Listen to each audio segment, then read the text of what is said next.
Hey my little astrological aficionados, welcome back to episode 5 of the duality series. I'm Lexi, really happy to see you all again.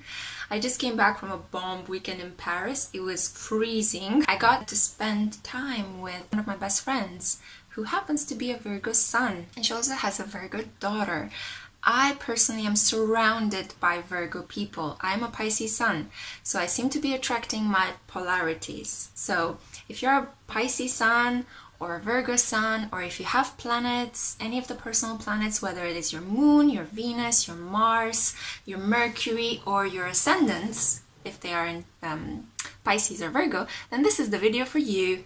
I'm going to try to share with you some of the knowledge that I've gained from the literature and the things that I've been reading in the last 15 years, I think.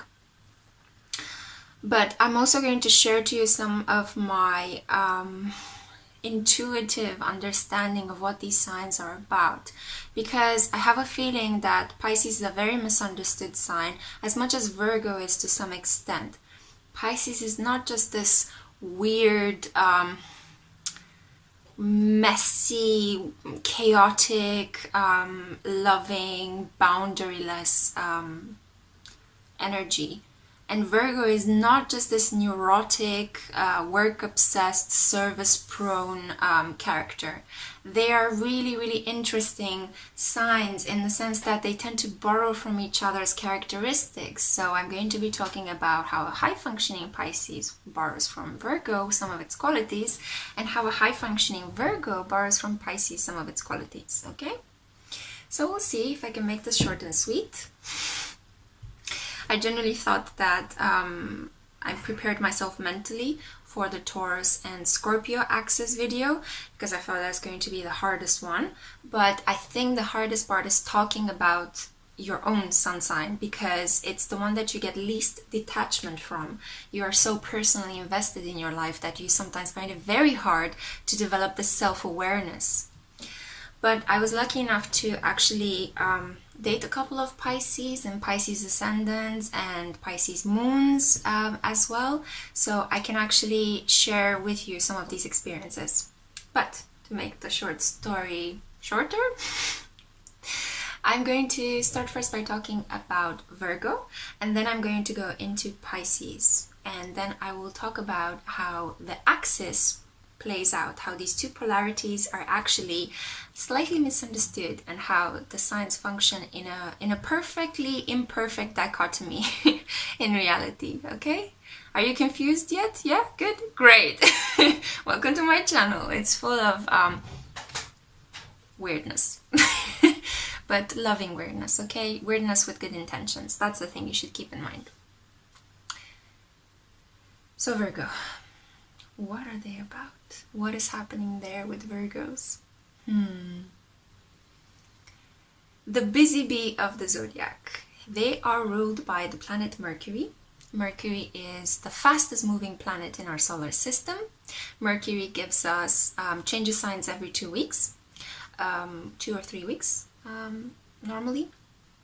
It gives us 3 retrogrades per year. That's when all of our communications, all of our plans, all of our bookings, all of our emails go haywire, because we tend to think with our intuitive mind rather than our rational mind, which we tend to utilize on a daily basis when Mercury is direct. Virgos are different than Geminis, because Geminis and Virgos are both Mercury ruled, so they are ruled by the same planet. However, Geminis are air signs and Virgos are earth signs. Sometimes my mind just goes fast in all dimensions, so sorry about that. So Geminis, air signs, Virgos, earth signs, okay? So in what are they different? Virgos are, even though they are flexible signs, just like Geminis and just like Pisces, they are earth, they are stable, they are material, they are pragmatic, they are focused on the everyday reality. From the moment they wake up and they open their eyes to the moment they go to bed, Virgos live in their head and in their bodies. They are so into noticing everything that the material reality has to offer And not only that, but what can be improved, because that improvement is a key word for Virgos. They are brought into this earth to help us become better. They are on a mission of self-development, self-improvement. They are focused on the highest ideal of purity. And this kind of purity is not only about cleanliness on your clothes, in your body, what you eat, how you take care of your health, how you arrange your environment so that it's harmonious and stable and clean and organized, and you know where everything is, so that whenever you need it, you can go and get it, and you can do whatever it is that you want to do. It's almost like a spiritual purification. I personally was not an advocate of cleanliness. I'm going to talk about Pisces in a second. But I realized that when you clean, the spiritual meaning behind cleaning is that you shift the energies around you. You transform your environment. You manipulate it in a different way. So, for example, when you have organized everything in your household by color, when you have cleansed it and purified it, when you have burned some sage, when you have watered your plants, when you have cleaned your bed sheets, when you have sprinkled some essential oils so that it smells really good, when you have cleaned the floors, you've dusted the shelves, you've organized your sweaters by color, you've arranged your books and made sure that you only keep what you love rather than what you don't need. You are shifting into a higher vibration instantly. So these are just practical, material things that you can do to instantly make yourself feel better, to instantly remind yourself who you are and where you are living in. Because who you are is influenced by your environment. So this is what Virgo reminds us. What you think, what you say, what you ingest, because they are all about the digestive system. They're all about the stomach, yeah? They're all about the nervous system as well, so your spine and everything, all the vibrations that go through it, all of the hunches that you get throughout the day, all of the trepidations that you get, the sudden mood changes, sudden temperature changes, sudden muscular spasms, sudden somebody winks at you in a different way and you're like, oh, okay, ooh, what is that? They are almost like, they would metabolize it. They would actually think it's something related to the body. But it also has a spiritual connotation. Virgos are the maiden, the virgin, whether they are women or men, and whether they have had sex or not throughout their lifetimes, they will always carry this purity with them. They will always be this kind of neat and proper individuals. They will always look as if they are one step from becoming a medic or a nurse or just somebody that is like a support system. They are in themselves a support system for other people. They are those people that make coffee for other people and clean the coffee machine every day. This is something that my friend actually just told me that she's doing at work, and nobody actually appreciates her at her true value. Because this is what Virgos do. They take care of shit that nobody else wants to take care of. And people just disregard them. But if we remove all the Virgos from the planet, who's gonna take care of all the shit? Leos are not gonna do it. Sagittarians are too busy going on adventures to do it. Libras are too busy socializing to do it. Scorpios are too enmeshed in their emotional obsessions to do it. Virgos have to do it. Virgos are those people that put your socks on, pack your lunch boxes, they arrange the supplies at the store, they clean the shelves. They are those guys that, wake up at 4 in the morning and go to bed at, 2 a.m.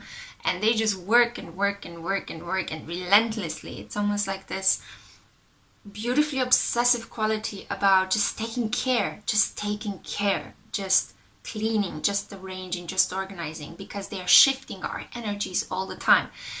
If you were to associate them with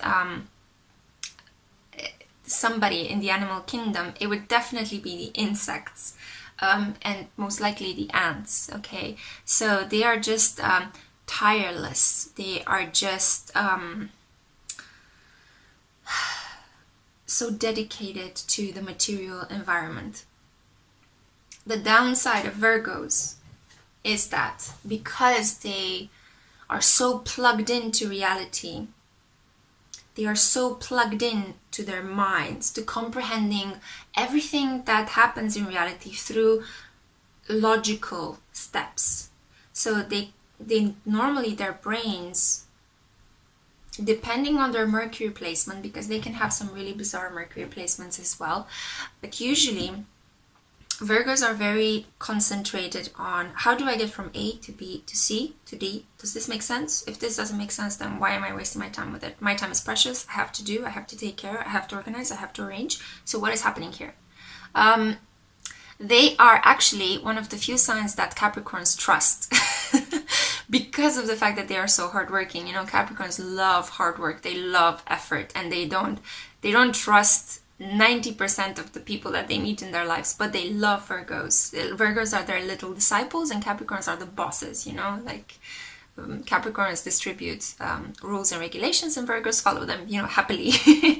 Because Virgos are not leaders, okay? They come after Leo, so they have moved one step further from the vibration of leadership and shining your light and being this sun for everyone, this warming light. They moved one step closer and they reached in the time span of September, when after the harvest you have to organize all of the fruits, you know, all of the wine, the grapes, you know, you have to arrange all the cereals so that you can prepare yourself for winter, because winter is coming, you know. And you have to get ready, and your survival is going to be based on how well you organized everything, how well you packed all the boxes, how well you put away the cereals, how well you conservated, you know, and took care of your animals so that they can give you meat and eggs and, you know, milk and whatever else you need to survive through the winter. So that's why Capricorns and Virgos are really like, they have a natural attraction for each other because they work so well together. I'm not sure about the romantic aspects, because they would both need a sign that melts them emotionally a little bit. So they go very well with water signs, for example, that are highly emotional. And both Capricorns and Virgos love to micromanage water signs because personally, from my experience, we're all over the place sometimes. Anyway, but going back just to Virgo purely, it's really important to keep in mind that Virgos, on the more negative aspects, so they are so plugged into reality that they tend to become depressed because of it. Not only that, but they live so much to give service to others, to work for the benefits of the environment, the benefits of the planet, the benefits of everyone around them, that they need from time to time some encouragement, somebody to come and tell them, well done. It's not, maybe they haven't invented the next, I don't know, electronic gadget that can save us from pollution, like Aquarius might be working on that at the moment. Maybe they are not the superstars that Leos and Sagittarius are, okay? Maybe they're not the famous actresses that Pisces and Scorpios are. But they are those people that we need. We need to rely on them and their work, and most of their work goes neglected. So from time to time, it's really great to just, you know, pat them on the back and say, job well done, buddy, you know, or, you know, I really love how you are so committed and so careful, or just give them a hug or a kiss or a voucher for a massage or beauty parlor, anything to just get them a little bit out of the dreary everyday, the routines that they are sometimes obsessively enmeshed in, and you just need somebody to just pull them out a little bit and say, you can rest now. Your job is done. Focus on something else. Escape. Okay? Another interesting aspect about Virgo is that they are a lot about the ego. So a lot of the things that they do are filtered through who they are. They don't really see a separation between their actions and their minds and their selves. They think that what they think is who they are. And therefore, they put a lot of value on logic. They put a lot of value on intelligence. They put a lot of value on holding in their feelings because that's, you know, useless. What do you need feelings for? You need to think properly right now, to organize the perfect plan, to come up with the best solution, to come up with the best way in which you can handle a situation with somebody in a very modest way, but very respectful at the same time. They are masters at setting boundaries, okay? They are fantastic. I've never seen a sign that is so good at knowing who they are. Not even Leos, who are all about the self. They don't really know who they are because they love to just get reflected in other people's admiration. But Virgos don't care about admiration. They care about job well done. Have I done my duty? Have I lived up to my responsibilities today? Is everyone properly fed, clothed, and warm? Then that's fine. I can rest. If they're not, and if I remember one detail, I cannot rest, you know? If I neglected something, if my hair is out of place, then I cannot rest properly. So it's a lot about building their ego through what they do, which on one hand can be commendable and it's absolutely wonderful, but on the other hand, they tend to lose themselves in that ego. So that's one of the downsides of Virgos, is that they cannot see beyond themselves, their bodies, their minds. They cannot see it. They need help to see beyond that, because the problem is that when you strive so much to be perfect, you strive so much to do everything neat and clean and organized in a world that is constantly changing, in a world that is messy, chaotic, in a world in which you can't control people no matter how much you try. You can only control yourself. This is the only thing that you can actually have a control over and grasp over. You can imagine how Virgos, who like to know what they can rely on in their environment, are like, what? Oh my God, whatever they organize today gets destroyed tomorrow because a Scorpio decides to just completely trash the place, or a Pisces moves in and is a chaotic emotional mess, or a Cancer decides that they want to just redecorate the household and install more protection and security devices, or a Sagittarius friend, you know, just joins them on a trip and just is incredibly messy and wild. So I'm not saying that these signs are awful in themselves. I'm just saying that Virgos sometimes can perceive all the other zodiacal signs as messing with their desire to improve their environment, with their desire to purify everything. And no better sign understands this need for purity than their other earth counterparts, so Taurus and Capricorn. But there is a certain degree of ego there going on between the three earth signs, and there's a certain degree of emotional, I would say repression, because all three earth signs don't really value emotions so much, except when they are expressed in an art form. They really value that. So they value any form of cultural beauty, you know, like music and art and opera and books. Oh my God, books. Virgos are the bookish sign, okay?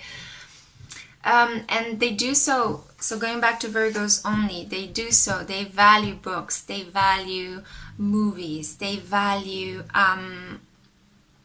tarot, astrology, astronomy, all of these things, not because they are fully capable of understanding them. I'm not saying that they're stupid. I'm just saying that they are not necessarily fully capable of understanding all of them, so the mystery continues to fascinate them. But they are just so drawn into this because it's an escape. It's an escape from their ego. It's an escape from their everyday reality. It's an escape from this nitty-grittiness of everything. And if we're talking about escape, hello, Pisces, okay? Wow, where do I begin? Pisces are everything that Virgos are not, and more. I'm joking, of course. Okay, Pisces, the last sign of the zodiac. They are born in that tumultuous period when we have February and March, the seasons are changing, winter is turning into spring. They are born under the influence of Neptune, and Neptune is the planet of illusions. It's a gas giant, just like Jupiter, but smaller, blue, on which it constantly rains with diamonds. It's slightly mysterious. Nobody knows what the atmosphere is completely created of. Nobody knows if Neptune has a strong core. it is assumed that it has a gas surface and a gas core, but you know, it definitely requires more exploration, more space exploration, at least according to some of the latest things I've been reading about it. Maybe there are some new descriptions, I don't know. But keep this in mind, lucidness is key. Where Virgos are about the reality, Pisces are about the dream. Where Virgos are about the nitty-gritty, the everyday details, Pisces are about the ineffable. Pisces, contrary to Virgos, the moment they wake up, they have not woken up actually. Because when they are awake, it's almost as if reality is for them the dream, and their dreams are for them reality. This is a really important thing you need to understand about your Pisces friends, lovers, teachers, anybody in your environment. Pisces see the world not as it is, but most of the times as they think it should be. That's not to say that all of them are delusional. On the contrary, they see the dirt, they see the misery, they see the evil in people. They see how people sabotage themselves. They see how they hurt others.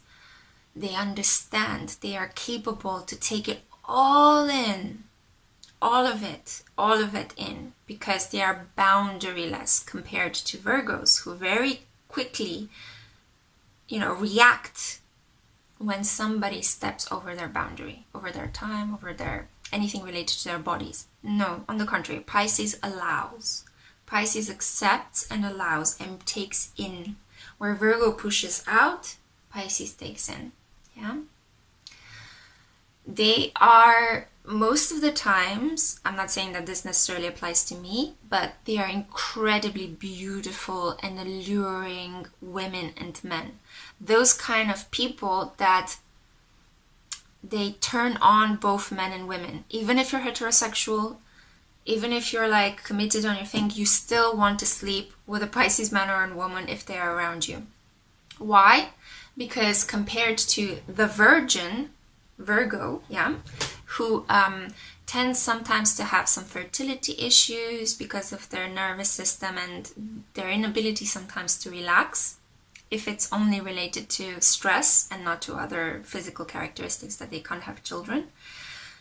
Pisces are incredibly fertile, okay? And they are not only incredibly fertile, they are super sexual.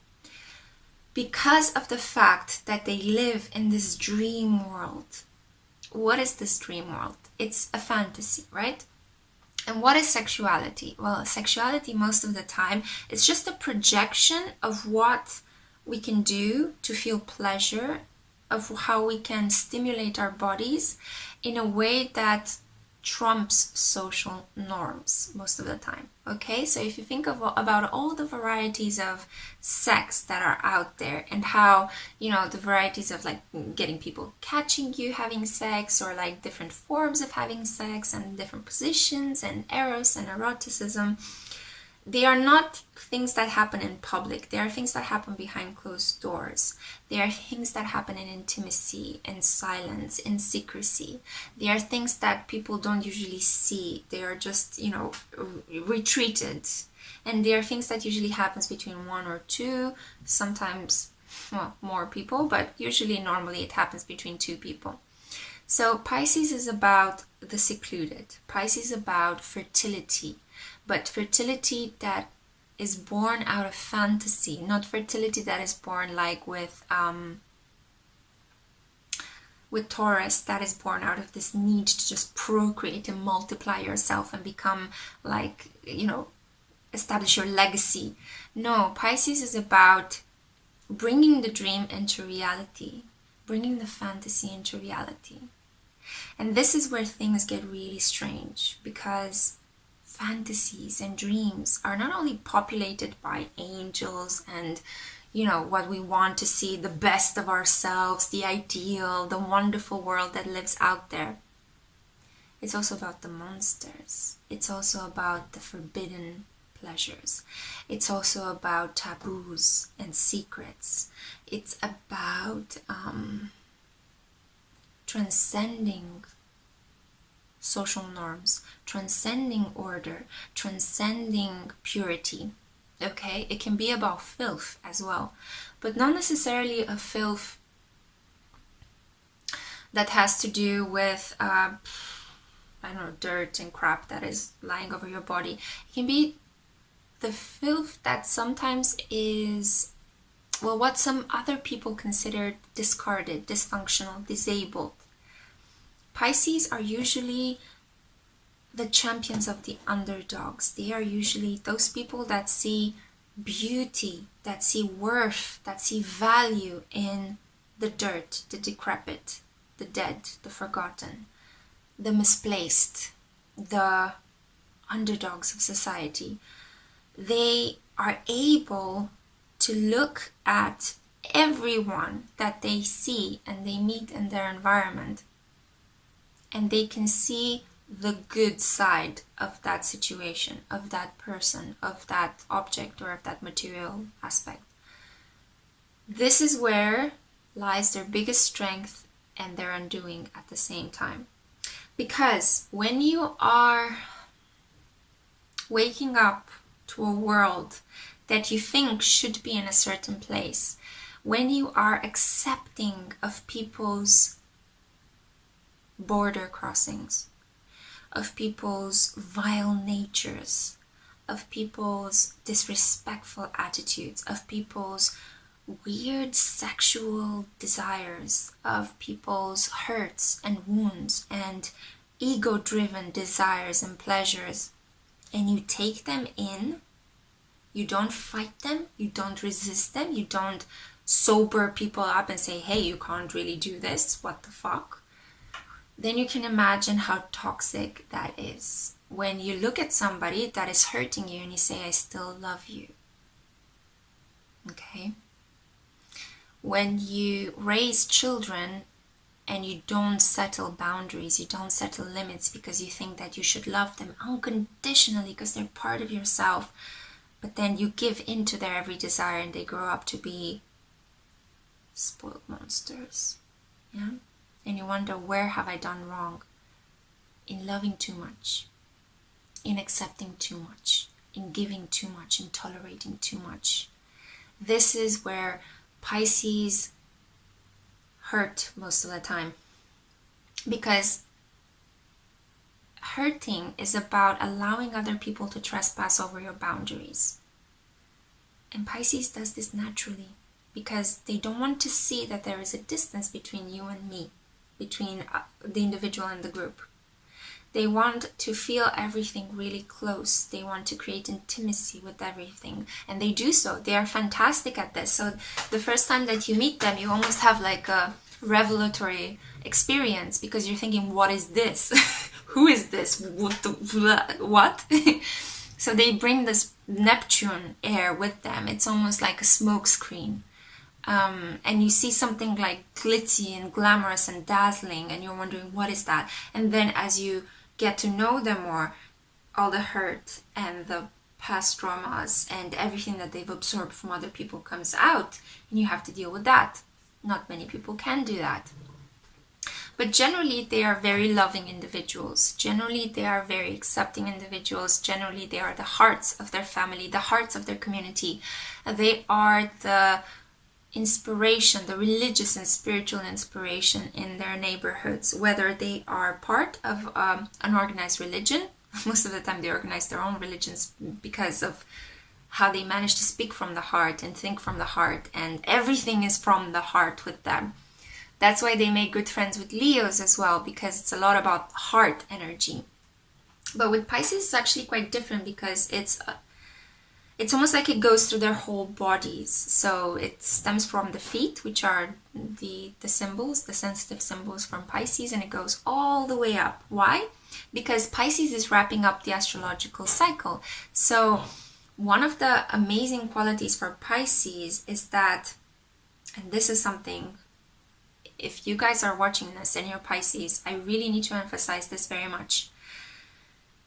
You have the power of all of the 12 astrological signs before you, including your own. One of the worst things that a Pisces can do in this lifetime is to not have confidence in them. Okay? Do you remember if you have watched the Taurus and Scorpio axis video, when I mentioned that one of the worst things that Scorpios can do is not to love themselves? Well, one of the worst things that Pisces can do is to not have confidence in themselves. Imagine being one of the coolest member of a group of 12, okay? They each have their own superpowers. They each have their own individual superpowers, you know, but you have them all. You have the capacity to morph. So a Pisces, according to their mood, according to their effervescence and energy level, they can be a Libra when they want to.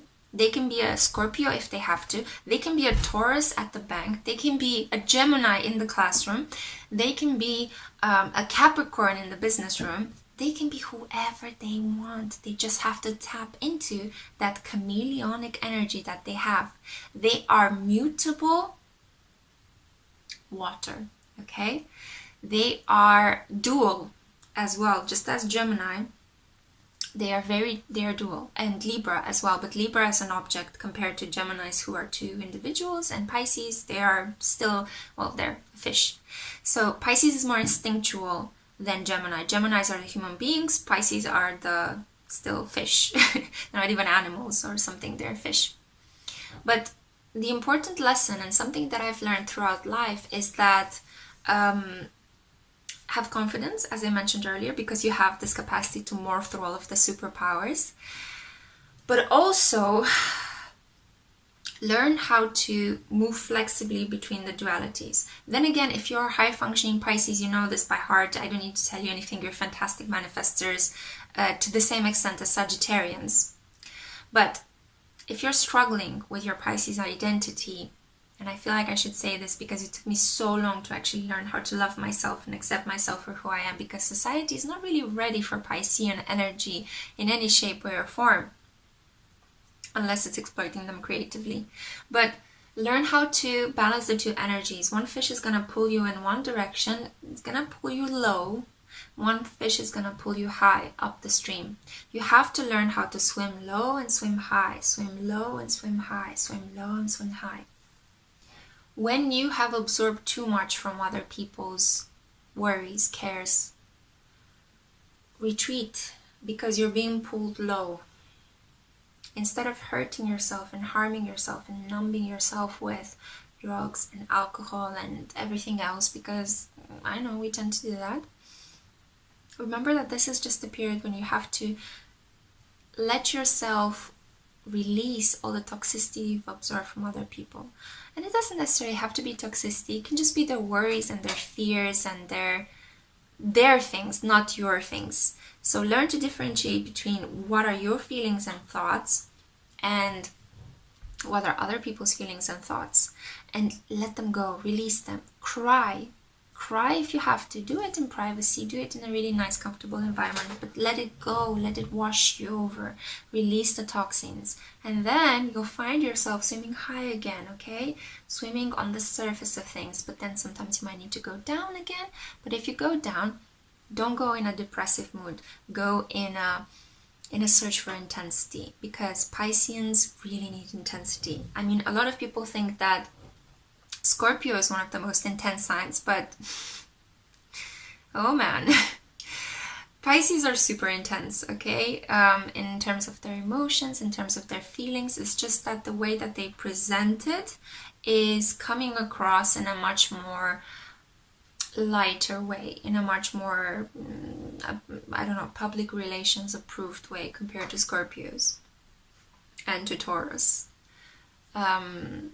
And sometimes to Aries as well. So, confidence, spirituality, creativity, fertility. There are so many things that make Pisceans amazingly wonderful, amazingly good life partners, parents, brothers, sisters, But unfortunately, just like with Virgo, and now I'm going to get into how the axis works together, just like with Virgo, they are not really appreciated. So Virgo and Pisces together on the axis is the axis of service. It's the axis of the ego and the self. It's the axis of seclusion and service for others. So it's almost like if you imagine the doctor and the patient, the teacher and the student, the victim and the persecutor, okay? It's usually the patient and the client. I think this is one of the most well-known and more easily to typify and categorize distinction between Virgo and Pisces. So it's almost like Virgo is this medic and that purifies and cleans and takes care of everything related to the body, you know. And then Pisces is the victim with a rare disease, or, you know, this person that just allows themselves for other people to invade their bodies and to cure them of this weird mood or this weird thing that just came over them in mysterious ways and they don't know what it is about. But usually they do, because their intuition is phenomenal. And that's the same with Virgos, and here is where the two signs actually collide. Virgos borrow from Pisces this amazing creativity sometimes. So they can be fantastically prolific, but they can be so in a very practical way. So for example, Karl Lagerfeld was a sun in Virgo, and he not only like changed the house of Chanel, but he did so in such a prolific manner. I mean, his designs were, it's almost like a flood of inspiration that came over him every time when he was working on a collection. And he was so diligent about it, you know, and people could rely on him to deliver a really good and consistently reliable fashion show. Yeah. Pisces, on the other hand, are more like the actors. For example, Bruce Willis, who is a man with intense charm, is also this kind of like really lovable character, but he also played an action guy in Die Hard, for example. So he was a famous actor in the 80s and 90s as well, and he was renowned for that really, really funny, bizarre grin that he used to have, and it was a combination of kind of like soft-looking masculinity, but also quite tough in combination with Die Hard is one of those movies, one of the few action movies where there is not so much dialogue happening, but there's a lot of action, so it's quite masculinist, you know. Anyway, so those are just some examples. There are many more other things that you can look up. I mean, I don't know, Justin Bieber, for example, is a Pisces. Camila Cabello is a Pisces. Rachel Weisz is a Pisces. She's phenomenal. I love her so much, and I'm so happy she's my sign. Holly Hunter. Einstein was a Pisces, because the interesting thing about Einstein is that he was so messy, but his messiness actually helped him understand how the cosmos is functioning. Because that's the thing about Pisces, because they are not limited in their minds, because they live in this combination of impressions and associations that they absorb from other people, because they think that nothing should be limited, that everything should be taken into consideration. They create these really interesting associations between things, and they tend to see something that people would think logically this makes sense, so why should it be different. Pisces tend to not take it for granted as being logical. They tend to question it and think, why is it like this? What if we actually combine it with something different? Ooh, let's see what happens.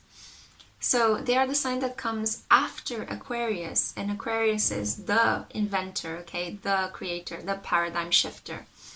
But Pisces takes it one step further, and it's all about dissolving that pride that comes with creating things, because what they really want is to reach a connection with the divine. So if you have Pisces in your life and you know how much they love you and they treasure you, they will never love you as much as they love their connection with the divinity. That is such an important thing for a Pisces.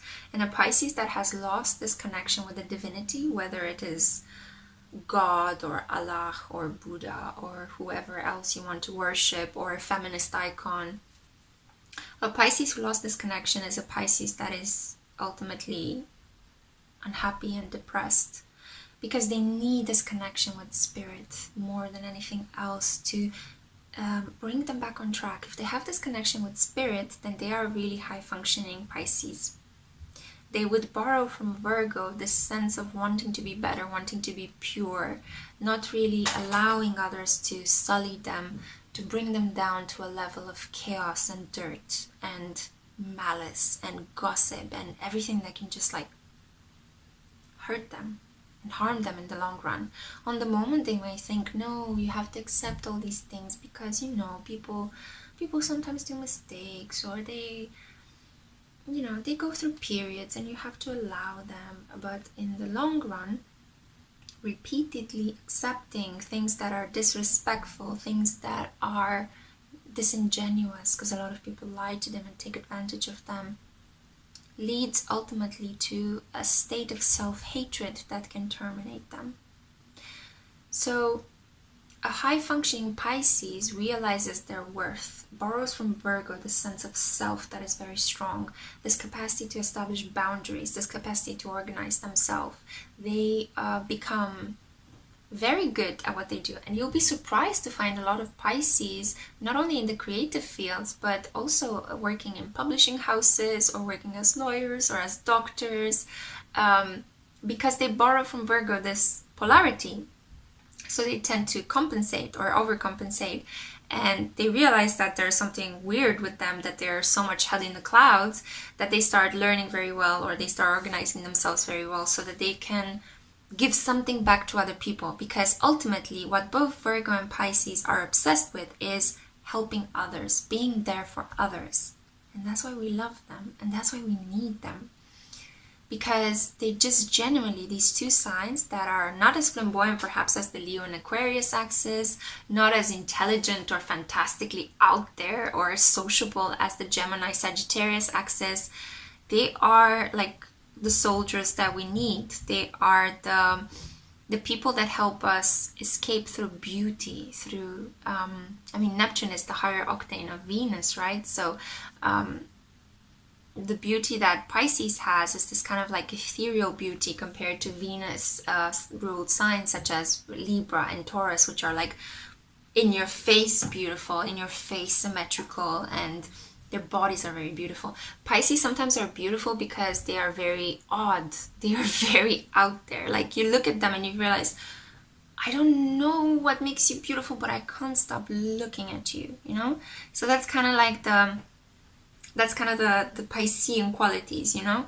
You just constantly want to micromanage them. You want to put them back together. You want to arrange them. Even their bodies sometimes, there's always like a stain on their shirt, or their hair is out of place, or their accessories don't really match in the normal way you would match them, like a Libra would match them. But they are endlessly fascinating to look at, really interesting to have around. They are your quiet, soulful friends. They can be a bit down sometimes, so they need others to pull them back up. But ultimately, it's a really rewarding experience having them around. As much as having Virgos around is also ultimately fantastically rewarding. Because even if they can get on other people's nerves with their boundary setting and with their need to micromanage and organize everything, try to take a Virgo out of your life and let me know how your life is afterwards. Is it working as well as it was before? Is somebody cleaning the dust off your shelves? Is somebody packing your lunch? Is somebody making sure that your shirts and your clothes are perfectly arranged so that you would look good into society when you go out and you close that business deal, or you try to impress somebody on a date, and so on and so forth. Virgos are necessary. Pisces are necessary. They both attract each other.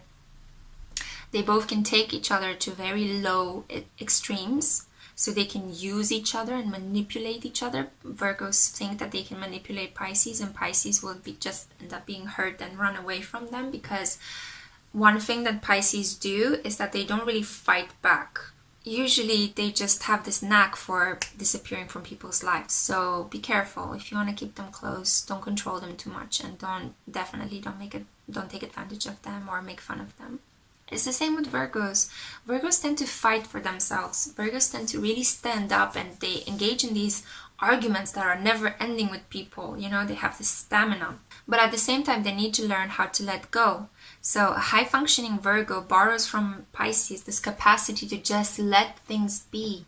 Don't force anything. Just allow things to exist. Allow things to come to you without you having to do all this nitty-gritty work to manifest them.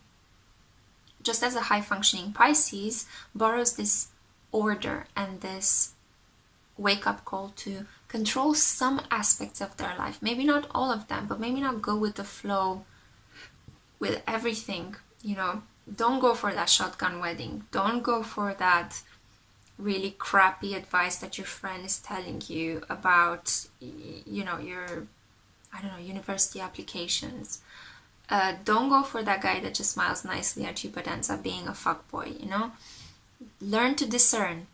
So high functioning Pisces is able to discriminate between what is good and what is bad, and they are really trusting their intuition because their intuition never leads them wrong. They can feel people out, and whenever red flags appear, please Pisces, please follow them. Follow those red flags, follow your intuition. It will always lead you where you have to be. And it's the same with Virgos. Just let go from time to time. The world is still going to be there. Things are still going to be in need of you. The world needs you more than anything.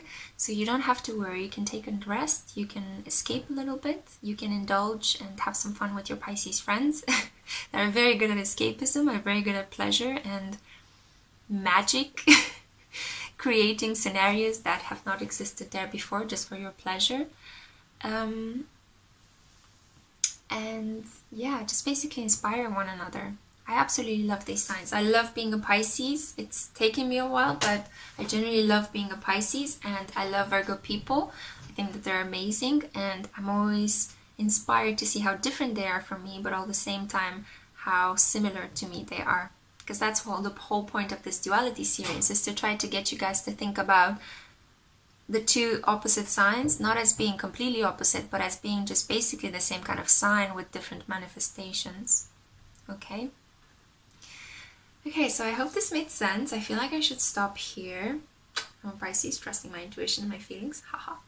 If this has helped you in any way, please comment, share, like, subscribe. I would really appreciate it if you guys could do that, so my channel grows and I am able to deliver these messages to whoever needs them.